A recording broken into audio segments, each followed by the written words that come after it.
ओम गुरुवे नमः। प्यारे हरि भक्तों, आज जो मैं विषय ले रहा हूं वो है सांख्य शास्त्र क्या है। हमारे 6 शास्त्रों में, जैसे मैंने पीछे वीडियो में बतलाया कि न्याय शास्त्र होता है, ऐसे ही एक सांख्य शास्त्र भी होता है। अब सांख्य शास्त्र के अंदर में क्या है, इस विषय में थोड़ा सा हम आपको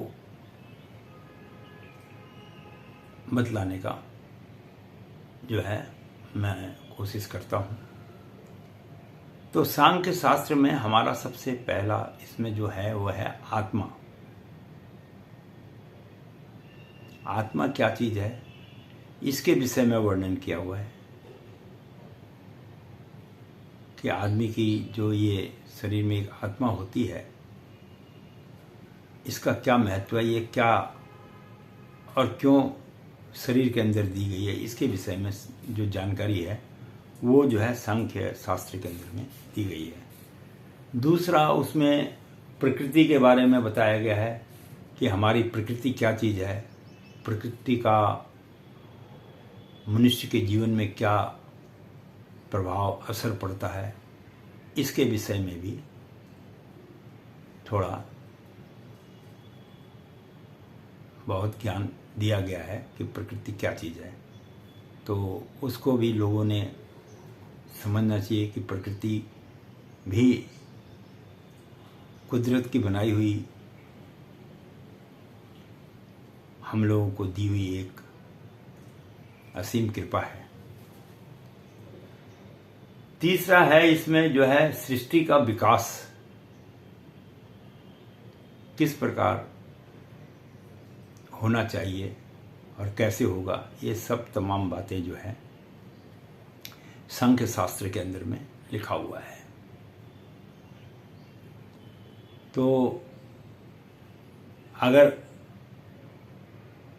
जब सृष्टि अच्छी दिखाई देगी नेत्रों से, तभी हमारे जीवन में आनंद भी आएगा। तो हमें इसका विकास समय समय पे किस प्रकार करना चाहिए, इसके विषय में वर्णन जो है इस शास्त्र में, सांख्य शास्त्र में किया हुआ है। फिर उसमें दूसरा है कि आदमी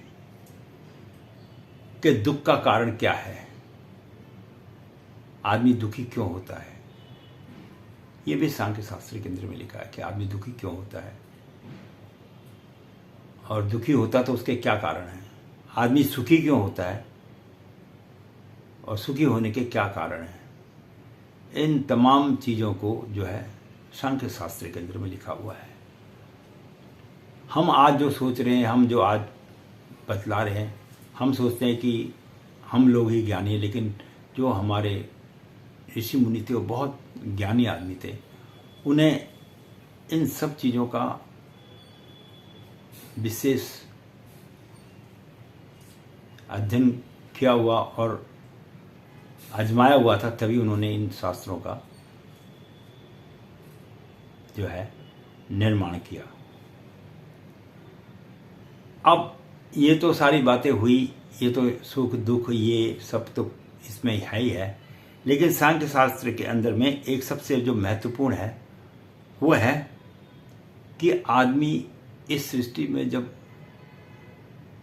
पैदा होता है और उसके बाद फिर वह चला भी जाता है, क्योंकि यहाँ पर हर व्यक्ति अपने हिसाब से एक सीमित समय के लिए आता है। वो उस पर निर्भर करता है कि वो प्रकृति के साथ कितना प्रेम करता है, प्रकृति उसको क्या देती है, वो प्रकृति को क्या देता है। ये सारी बातें जो हैं सांख्य शास्त्र में, उसी के आधार पर उसका जो है जीवन भी और मुक्ति भी आदमी की जो है किस प्रकार होगी, कैसे होनी चाहिए, इन तमाम बातों का जिक्र भी सांख्य शास्त्र के अंदर में वर्णन किया हुआ है।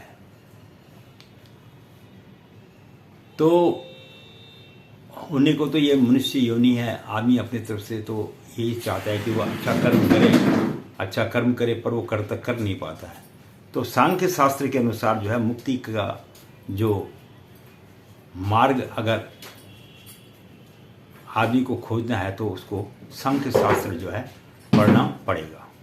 इसी के साथ मैं पंडित गिरीश तिवारी अपनी वाणी को विश्राम देता हूँ और मेरे खोज चैनल के माध्यम से आप इस प्रकार के तमाम वीडियो देख सकते हैं। आशा करता हूँ कि आपको थोड़ा बहुत जो ज्ञान मुझे है मैं दे रहा हूँ और आप ग्रहण करेंगे। धन्यवाद। आशा करता हूँ आगे भी आप देखते रहिएगा।